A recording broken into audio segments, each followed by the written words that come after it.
Good morning. Entrepreneurship, a journey of modern day slavery to perpetual freedom. Every freedom requires sacrifices, and so is this journey is going to require certain discipline uh, and certain sacrifices. So I went through this journey myself, and I can share with you some of very important sacrifices you have to make and some of the things you have to watch for because that's really separate you from a successful versus a failed gig. I actually started being an entrepreneur back in 2020, and I did fail. And part of it is external, and part of it was internal issues. Like, for example, I hit 9/11. That was an external environment that was not suitable for that particular journey. Whereas there was some internal, like it was too big of a challenge, and I did not follow the discipline, and I did not follow my own myth, which was think big, act small. I was thinking big and acting big, and then I hit 9/11. So that was a huge failure. And then I looked at all of these lessons learned and kind of went back to consulting and then full-time job for 11 years before I got myself, you know, together again and started another venture, which is Value Max. It was predominantly real estate business, but that with God's blessing became successful because I was able to implement all those lessons I learned during my my failure time. So it is correct. You learn more through your failures than you learn through successes. Because when you fail, you humble yourself and you look at what are the things you should be doing and what are the things you shouldn't be doing. So, like I said before, I studied 100 different businesses to look at what really suit me best and what require the discipline I have and the domain expertise I have. Even though I was a global manufacturing supply chain business executive, but I went into real estate, and it was a totally different environment and different industry altogether. But I looked at what are the requirements and what are the risks I'm willing to take, and that's really helped me decide that I want to go to real estate instead of going into supply chain consulting or setting up an e-commerce company, which I did before, or setting up a new technology company, or anything else, uh, because I thought that this suits my situation, my domain expertise, my environment, my time, and my sacrifices best.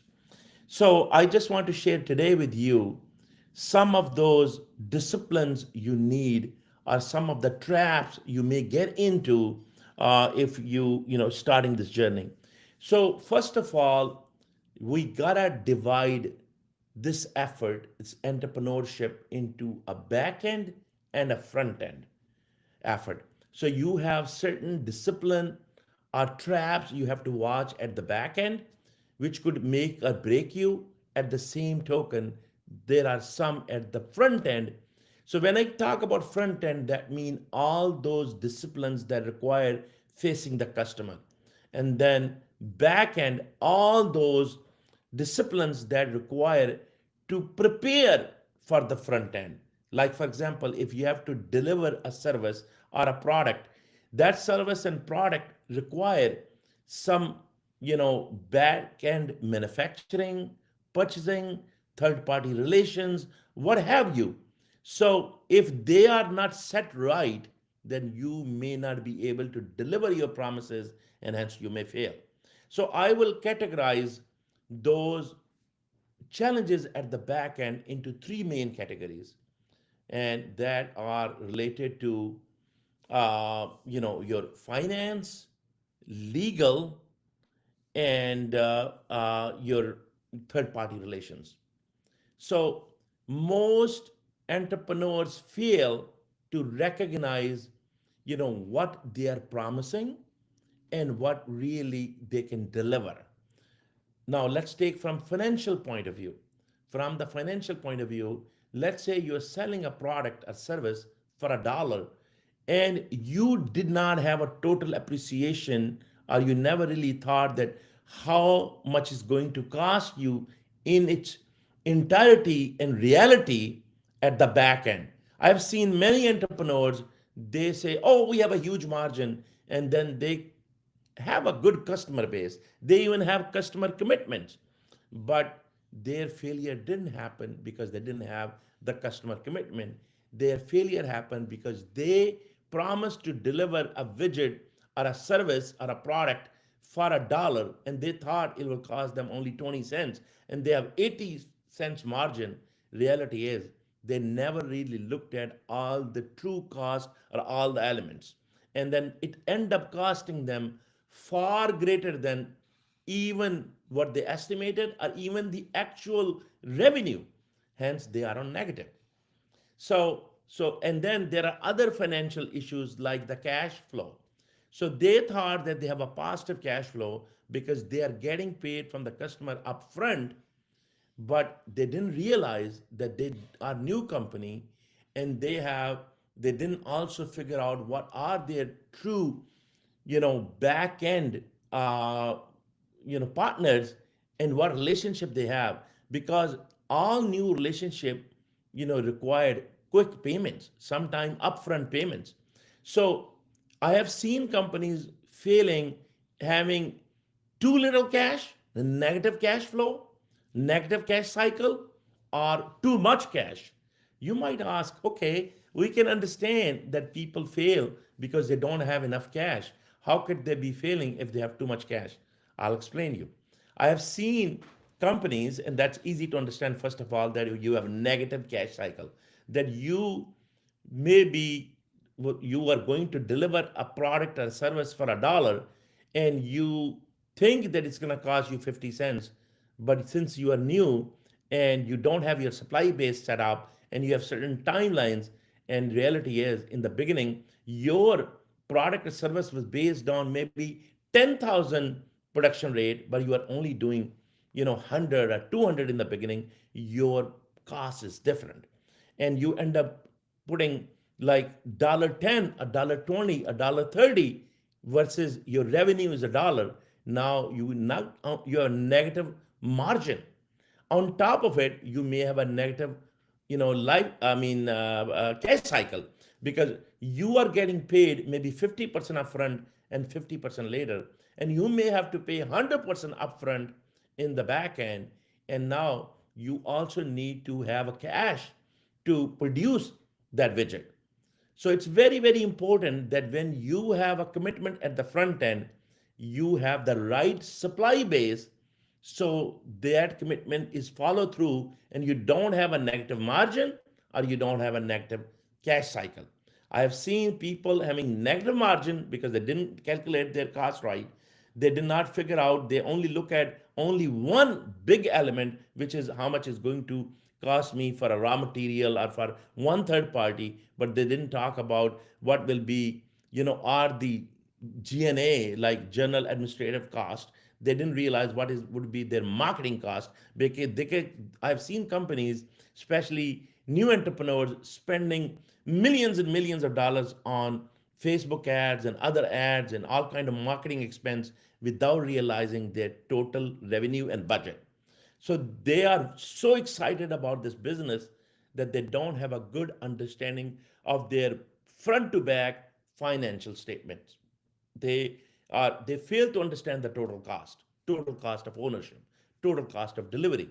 So they are having a margin issue, and then they are having product life cycle issue, and before they get to the level of 10,000, they failed at the very first order, or second order, or third order. So it's very, very important that you take a very good care of your pricing. Now, the other thing I have seen people failing in that regards is that they look at one customer or two or three first few customers, and they look at how the revenue is coming based on their marketing effort, and then they multiply this like as a straight line. They say, okay, if I spend $100,000 in ads and I'm getting $1 million business booked, now I can basically, I'm going to continue doing it. And so they keep spending more and more money, and their revenue is not booked at the straight line. Hence, they spend a lot more money in marketing than they were actually going to need to spend, and they're not booking that much business. Are they booking the wrong commitments, and the commitments costing them more than the revenue? Hence, they are having a negative margin. And the other thing is, all the front end teams and the back end teams are not totally in sync.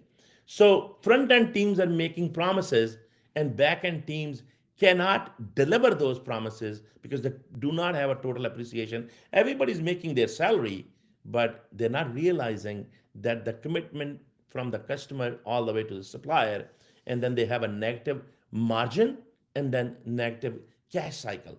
Again, negative cash cycle means that you are going to get paid in 30 days, but you have to pay in upfront. Now you have a negative 30-day cash cycle. If you have to deliver $1 million order and you only have 20,000, $100,000 paid, then it means you have to come up with another $900,000 gap, or maybe the gap between whatever the difference in revenue and the total cost to deliver is. So if the cost to ownership and cost to delivery is, let's say, 500,000, you still have a $400,000 gap. So there is a cash cycle issue, and then there is a margin issue. These are two separate issues. And I've seen companies failing because of both of these issues. And then the next item, you might think, okay, we understand that there could be a negative cash margin, negative margin and negative cash cycle. But when you're saying you have abundant cash, what's the problem there? Yes, I'm going to explain you what's the problem there.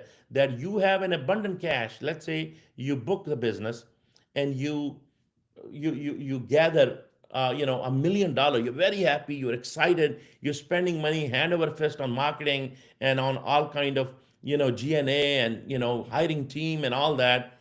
And since you have not looked at the total cost of ownership, you're hiring people, you are making commitments, and now you had a lot of, I'm not saying you don't have a negative cash, you have a lot of cash, but if you have a negative margin, very quickly your cash is going to go toward the cost. That's one way you could be. I mean, at the end of the day, you got to make money. You got to make money that between, with the positive margin and positive cash cycle. It's two separate items. Positive margin mean your actual margin after delivering the product and making sure that the cost is allocated right. It cannot be that you allocate your cost for customer B into delivery toward customer A. You gotta allocate your cost right. That's the reason you need good finance and accounting people, that they're allocating the cost. And if you are a small company and you are doing everything, you need to have that understanding so you can understand truly what is your margin. Many new companies, many new CEOs, they do not have an appreciation of total cost of ownership. Hence, they are, they are, because they're thinking they have a lot of margin, but reality is they don't have that margin. And then they have a negative cash cycle. Another reason, if you have a lot of cash, but now you did not have a total understanding of cost, you deployed your cash into other things, which you thought, oh, you have a lot of cash, and you thought that you actually own that $1 million because you misunderstood revenue with the profit. Many companies I have seen, especially the entrepreneurs, I'm not talking about large companies because they have that discipline. Right now, we're talking about small companies and entrepreneurs, and we're talking about those pitfalls entrepreneurs have. And the financial pitfall we're talking about is negative margin, negative profit margin, yes, and negative cash flow. And negative profit margin because you did not appreciate and realize your true cost. And negative cash cycle is because you did not manage your supply base and you did not balance your front end cash and delivery commitment to the back end. In the front end, you're getting 50% upfront, 20% upfront, but in the back end, you have to pay all upfront. And then, of course, the other issue in that is that you thought that you have your back end controlled, you have third party relations, and you can deliver that product, technology, widget, service, whatever you think of. But the reality is, you are an entrepreneur, you're dealing at the front end by and large with customers, and you may not have the strength in the back end. Then what's going to happen is that you may not have a good quality control. You may not even have the right, partner, and they may not have a good grip on what you actually promise. So it's very, very important that you have, strong financial team, you have a very good product delivery or third party relationship team who understand that business, who have domain expertise, and then last but not least, the legal team. See, that's another thing that once when you have the commitment with the customer, those contracts are very clearly written with what are the commitments and how long term and what could be the failure and what are your promises, and if it fails, what would be, what would be your structure, how would you, return the funds, and what funds you return, what commitment you are making. At the end of the day, it's very important that the business you are doing, every business has inherent risk. Every business has inherent risk. So those risks should be stipulated in the contract very clearly, so nobody can say later on, oh, this is not the risk we agreed on, and you give us this money back and that money back. It's very important that you have a good legal contracts written with not just with the customer but also with the supplier, so everybody has a front to back understanding, clear understanding. And then, even in the finance side, when we were talking about that, we have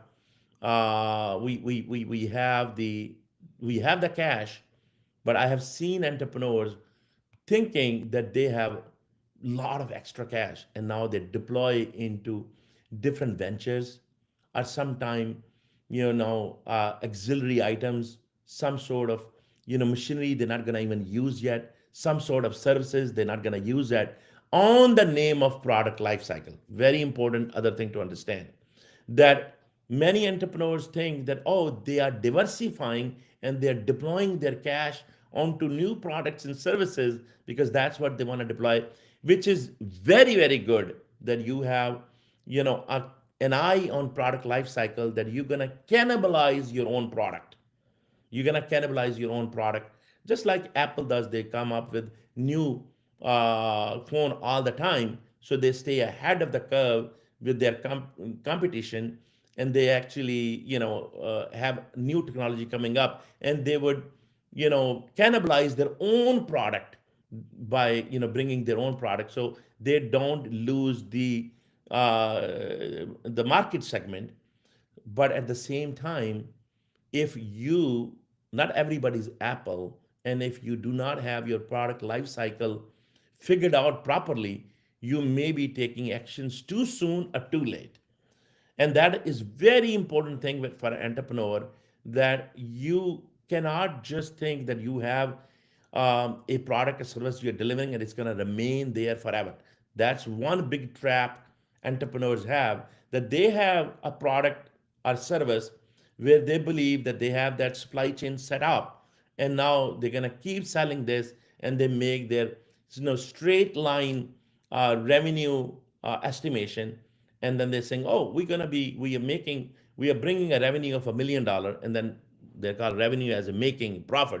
Now it's not. It's maybe $1 million revenue. It may be, $100,000 profit, and they end up spending $500,000 and thinking that they made $1 million and they can spend 500,000.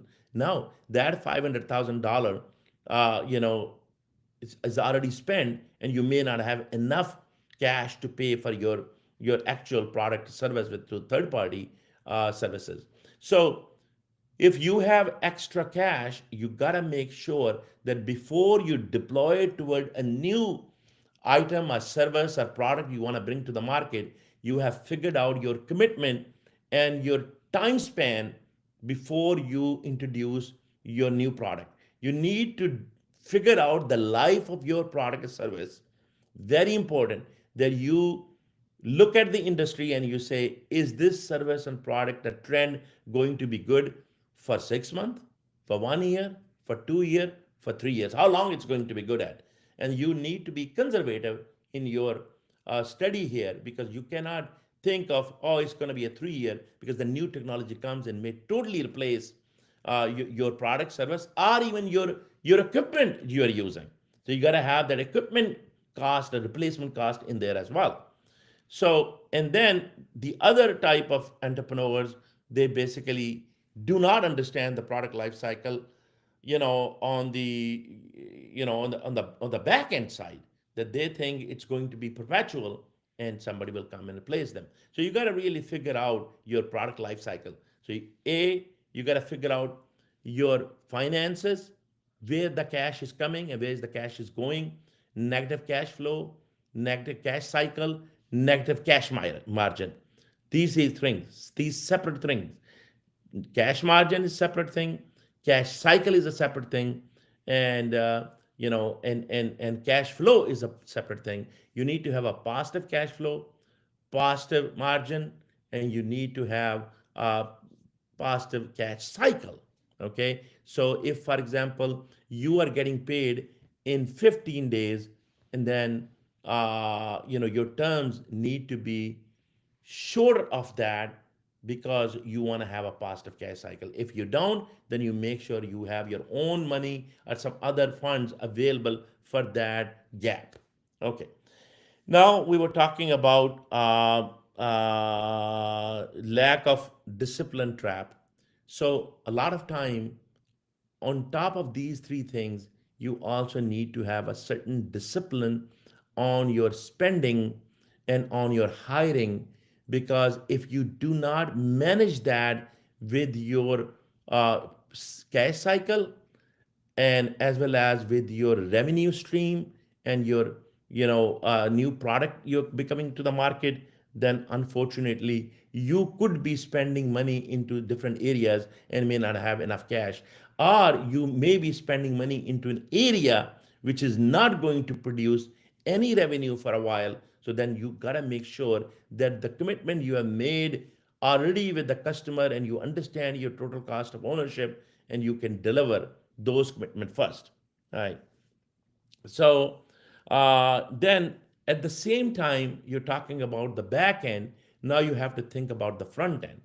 In the front end, you can also make certain commitments, and you could fail to understand the changing environment, because today something is very hard, and especially in the new era, product life cycle used to be tens of years, then they became less than 5 years, then it became 3 years. Nowadays, product life cycle is almost like a year, and that's the reason you see that, like, iPhone is keep coming up with new product within 12 months, because people want to see, there's a race of technology. People want to see new things. And this is the same thing true in the service industry.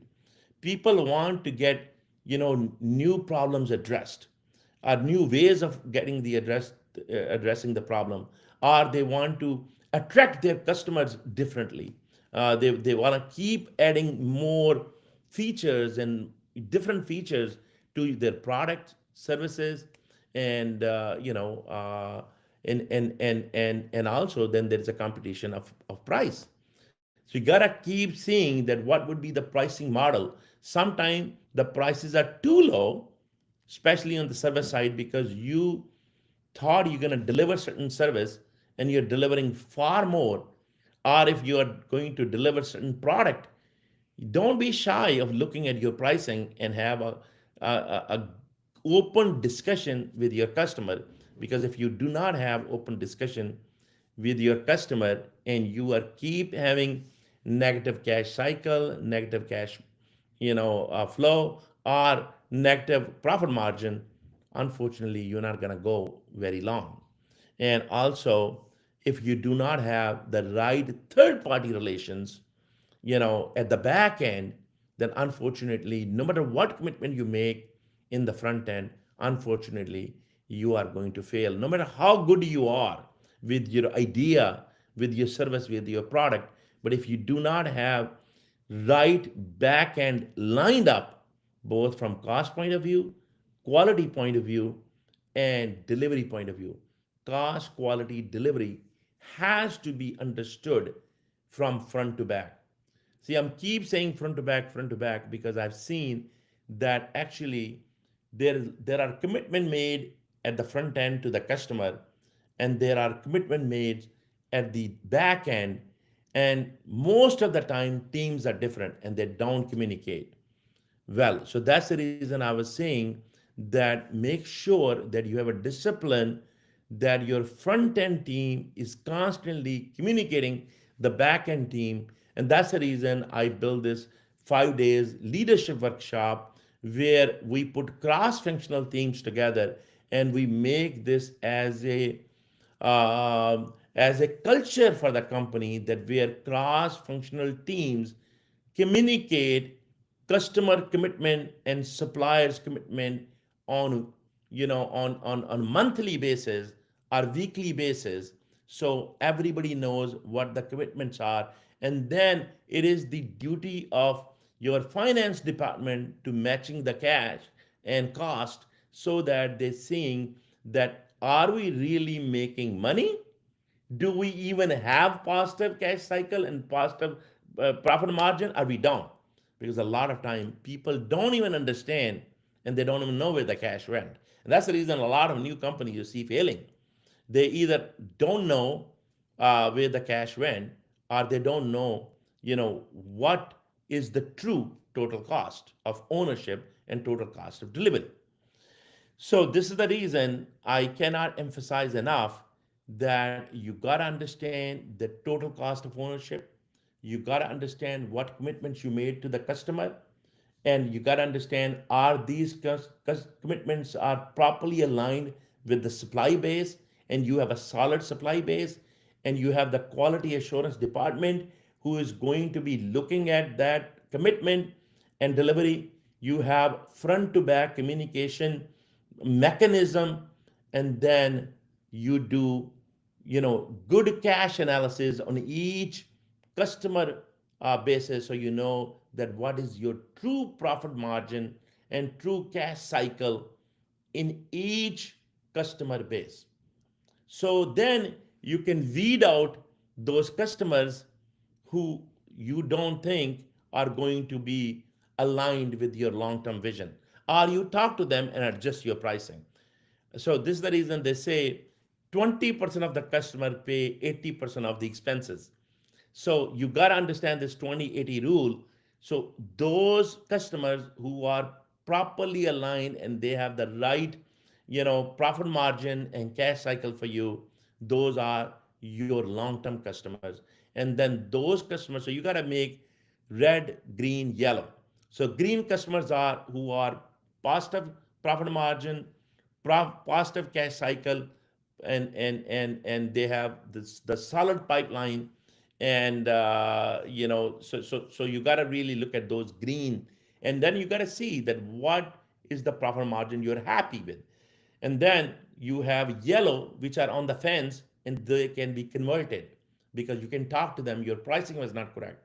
And then you have red, who basically, if you continuously focusing on them, your 80% energy is going to those people who you actually have made wrong commitment, and you're going to have a lots of arguments and stuff. It's better off that you separate in a nice way. It's okay to let some customer go, but important thing is you need to have that visibility, and that's what the entrepreneur fail. So like I said, entrepreneurship is a freedom. It offers you perpetual freedom, and you actually become, an opportunity developer instead of seeking an opportunity. but it is very important that you do not lose your eye and you do not lose your focus on those traps, which are very very big traps for entrepreneur. And that's the reason most companies fail, because they do not look at these important factors that could actually take them to the next level. So today we are just going to end here, that entrepreneurship is a great freedom path, but like every freedom required sacrifices and discipline. And certainly business entrepreneurship required freedom, does require discipline and sacrifices. And then of course the other sacrifice, the most important sacrifice, is how you allocate your time yourself, and how do you do life business balance. And we'll discuss that next time. But today my biggest lesson is that you gotta really understand the front end and the back end and align it, and must have a clear understanding legally, financially, and then having the right product, third party relations, and having an eye on product life cycle. Until next time, have a great life. Thank you.